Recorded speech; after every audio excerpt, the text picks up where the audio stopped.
ठीक है, चलिए गोता लगाते हैं इंसानी विकास के 70 लाख साल पुराने बेमिसाल इतिहास में।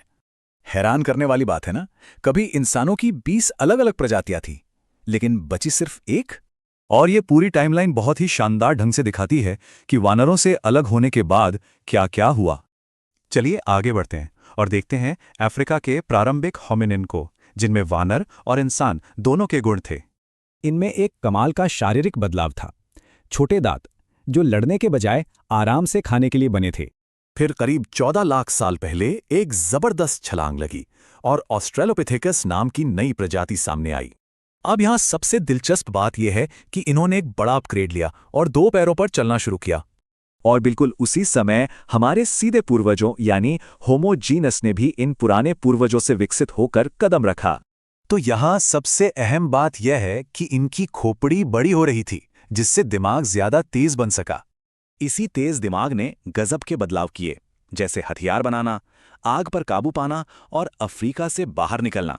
लेकिन जरा सोचिए, इन बिल्कुल नए कौशलों के सहारे वे लोग पूरी दुनिया में इतनी दूर तक कैसे फैल गए। करीब 50,000 साल पहले उन्होंने एक बेहद निडर और साहसी कदम उठाया, उफनते हिंद महासागर को पार करने का। जिंदा रहने और नई दुनिया खोजने के लिए उन्होंने लकड़ियों को जोड़कर बड़े बेड़े बनाए। सच में गजब का साहस। उन 20 शुरुआती प्रजातियों में से केवल होमो सेपियंस ही इन भयानक चुनौतियों को पार करके जिंदा बच सके। एक और चौंकाने वाला सच, आज भी अफ्रीका के बाहर कुछ इंसानों में पुरानी निएंडरथल प्रजाति का डीएनए मौजूद है।